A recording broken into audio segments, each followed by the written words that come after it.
ऐसा लग रहा है जैसे कोई सपना हो अभी भी ऐसा, क्योंकि इस लेवल पे ऑब्वियसली किसी ने फेस नहीं किया होता है। तो इतने ज़्यादा लोग मुझे प्यार करते हैं, मेरे अपने इतने सारे हैं, तो आज जब महसूस हो रहा है तो अंदर से खुशी हो रही है, संतुष्टि हो रही है।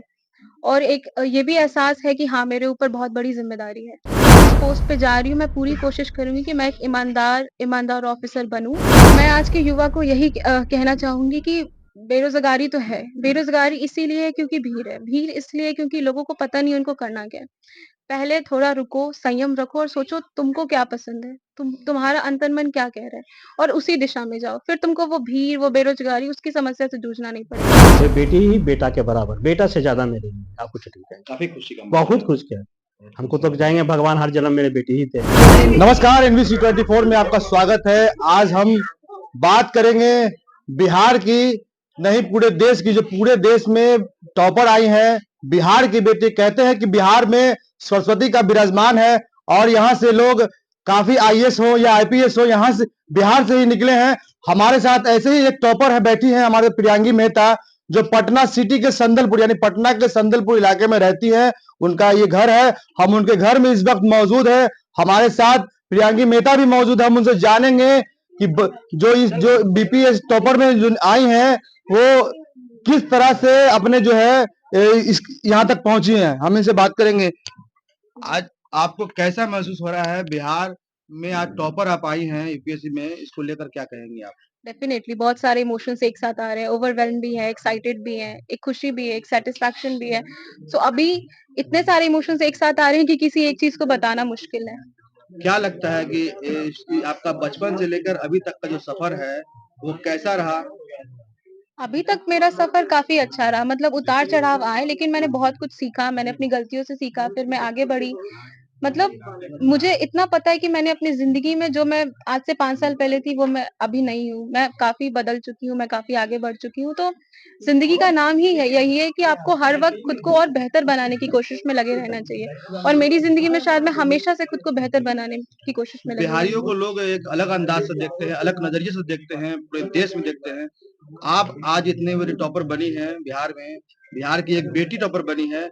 इसको लेकर आप बाकी लोगों को क्या कहना चाहेंगे इस पर? सर, बाकी लोगों को तो नहीं, मैं कहूँगी कि बिहारियों को लेकर लोगों का परसेप्शन तब तक नहीं बदलेगा जब तक हम बिहारी खुद अपनी आइडेंटिटी को लेके प्राउड फील नहीं करेंगे। अगर अगर कोई कहता है कि आप बिहारी हो क्या? आपसे कोई पूछता है तो आपको लगता है अरे! मैं गँवार लग रहा हूँ क्या ये पूछ रहा है मैं बिहारी हूँ? ऐसा नहीं। आपको अपने कल्चर पे, अपनी आइडेंटिटी पे, अपनी हिस्ट्री पे, रूट्स पे, कल्चर पे प्राउड होना चाहिए। मैंने बिहार में देखा है, हम अपनी ज़मीन से, अपनी मिट्टी से, अपनी संस्कृति से नहीं जुड़े हैं। हमें लगता है बिहारी होना, मे बी हमें बिहारी नहीं होना। जैसे कि हम अगर किसी दूसरे राज्य में जाते हैं तो मैं बोलने लगते हैं, हम, हमारा, ये नहीं कहते हैं क्योंकि हमें शर्म आती है।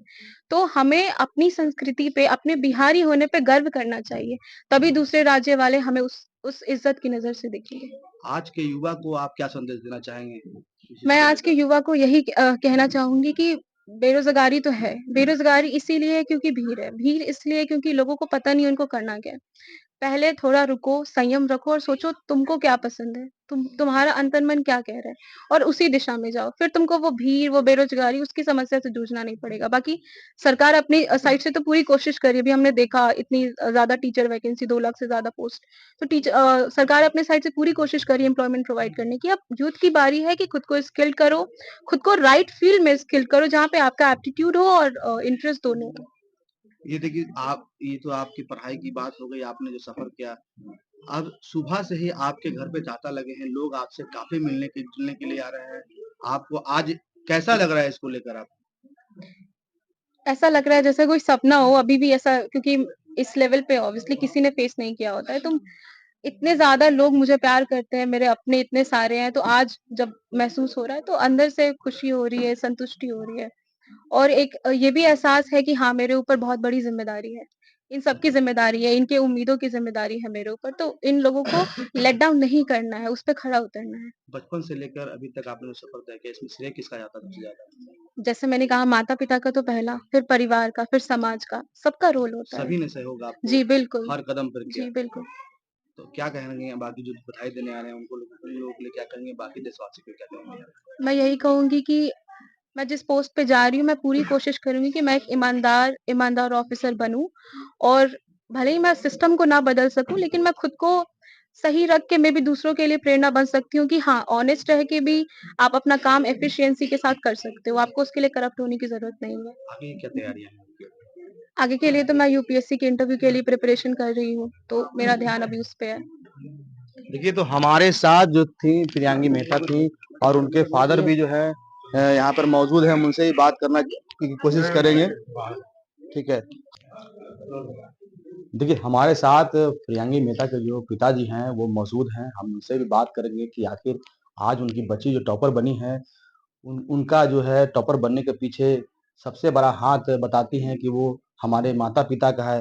तो मैं उनके पिताजी से बात करूँगा और उनसे पूछूँगा कि आखिर इतना जो है लंबा सफ़र और बच्ची को कैसे पढ़ाया-लिखाया और आज ये टॉपर बनी है, हम इनसे बात करेंगे। सर, कैसे अपनी बच्ची को आपने टॉपर बनाया? कि क्या कैसे पढ़ाई बचपन से क्या ऑनेस्ट थी वो? किस तरह से पढ़ती थी? वो बचपन से ही पढ़ने में मेधावी थी। उनको पढ़ने के लिए कभी कहना नहीं पड़ता क्या कि हाँ तुम बैठ के थोड़ी देर पढ़ लो। उनको तो मना करना पड़ता कि ज़्यादा बेटा मत पढ़ो, थोड़ा देर रेस्ट कर लो, कुछ खा पी लो, उसके बाद पढ़ो बैठ गए। लेकिन वो नहीं मानती थी कि नहीं पापा हमको ये भी जो कोर्स है उसको पूरा करना है। वो शुरू से ही पढ़ने में इंटरेस्टेड थी। कैसा लग रहा है आपको बच्ची आपकी टॉपर हुई और आगे की क्या तैयारियां हैं बच्ची की? अभी तो बहुत अच्छा फील हो रहा है और आगे उनका इंटरव्यू यूपीएससी का देना है। मेंस हो चुका है और यूपीएससी का इंटरव्यू देना है। शायद वो एक महीना में फिर वो भी इंटरव्यू देने जाना पड़े दिल्ली। तो हो सकता है उसमें भी अच्छा रिजल्ट आने की उम्मीद है हमको भी। लगता है उसमें भी अच्छा ही रैंक आएगा। प्रियांगी मेहता जो आपकी बच्ची हैं, वो कितने बच्चे हैं आपके? मेरी 3 बच्चियाँ सिर्फ हैं। बच्चे हैं। ये जी। प्रियांगी मेहता जो है सबसे बड़ी है? जी हाँ, सबसे बड़ी है। सबसे बड़ी बच्ची है, आपकी टॉपर आई, बाकी 2 बच्चियों के पीछे फिर वो मंझली वाली बच्ची बीकॉम कर रही है, वो थोड़ा नॉर्मल पढ़ने में है। क्या नाम है? उसका अदिति मेहता। एक छोटी वाली आस्था मेहता, वो नीट की तैयारी कर रही है, 12 में अभी पढ़ रही है। तो आप लोग का काफ़ी सहयोग रहा अपने बच्ची जी के हाँ, लिए। बिल्कुल बच्चों को पढ़ाने में खूब फुलफिल सहयोग किया। जो लोग बेटा को मानते हैं कि बेटा ही सबसे बड़ा होता है, बेटी को पीछे रखते हैं, तो आप उन लोगों के लिए क्या संदेश देना चाहते हैं? वो रूढ़िवादी विचार रखने वाले व्यक्ति होते हैं, वो समाज के लायक होते ही नहीं। हम उस व्यक्ति को सामाजिक आदमी नहीं मानते, जो दूसरे को हतोत्साहित करने का काम करते हैं। अरे बेटी और बेटा में क्या फर्क करना भाई? बेटी कहाँ से आती है और बेटा कहाँ से आता है? अगर बेटी को ही बेटा मान के किया जाए तो बेटा से ज्यादा करेगी आपको। इसीलिए उस पे हम कभी ध्यान नहीं दिया। फिर बेटी ही बेटा के बराबर, बेटा से ज्यादा मेरे लिए आप कुछ नहीं कहें। काफ़ी खुशी का बहुत खुश किया। हमको तो जाएंगे भगवान हर जन्म मेरे बेटी ही थे। चलिए, तो हमारे साथ प्रियांगी मेहता के पिताजी थे। इन्होंने उन लोगों के मुंह पर करारा तमाचा मारा है जिन्होंने सिर्फ बेटा का सपना देखा है। यानी बेटियां भी किसी से अब कम नहीं है। इन्होंने 3 बेटी इनके पास है और तीनों बेटी को इन्होंने बेटा मान लिया है। मतलब बेटा और बेटी में कोई अंतर नहीं माना। सबसे बड़ी बात है इनके लिए। जो हम इनके साथ जो है इनके परिजन और भी हैं, हम उनसे बात करने की कोशिश करेंगे।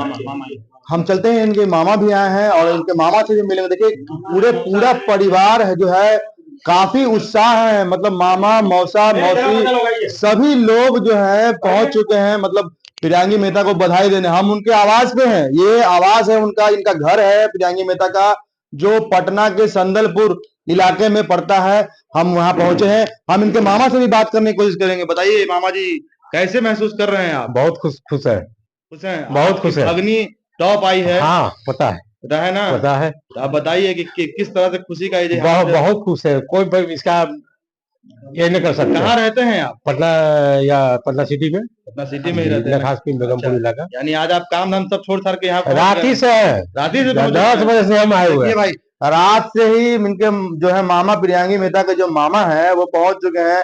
और आप सर? हम मौसा हैं। देखिए मौसा जी कहते हैं कि परिवार में अगर शादी हो, विवाह हो, माहौल कोई भी हो, अगर मामा और मौसा न पहुंचे तो फिर उस माहौल का मजा ही नहीं आएगा। देखिए प्रियांगी मेहता जब से सुने हैं कि टॉपर आई हैं, तब से मौसा, मामू, मौसी, नानी सभी लोग पहुंच चुके हैं। हालांकि देखिए मेरे मौजूद, हम इनसे पूछेंगे कि सर कैसा महसूस कर रहे हैं? बहुत बच्ची खुशी महसूस हो रहा है। इसका बयान करना बहुत मुश्किल है। देखिए उनके पिताजी ने बताया है कि बेटियों और बेटा में कोई फर्क नहीं है। सही बात है, सही बात है। कोई अंतर नहीं है। उन्होंने बेटी को ही सब कुछ मान लिया। सब चीज हम भी अपने बेटी को भी अपने बेटे समझ के पढ़ाया लिखा है, इसलिए बेटी या बेटा में अंतर नहीं करना चाहिए।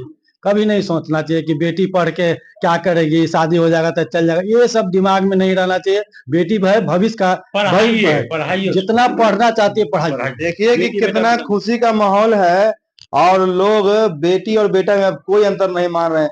हम आप लोगों से भी निवेदन करेंगे, समाज जो है जो बेटी और बेटा में अंतर मानते हैं वो देखें इस चीज को और समझें कि जो उनके पिताजी हैं, क्या नाम है उनका पिताजी का? मिथिलेश कुमार। देखिए मिथिलेश जो कुमार जी जो उनके पिता हैं प्रियांगी मेहता के, उन्होंने साफ तौर पर एक संदेश दिया है कि बेटी भी किसी से कम नहीं है।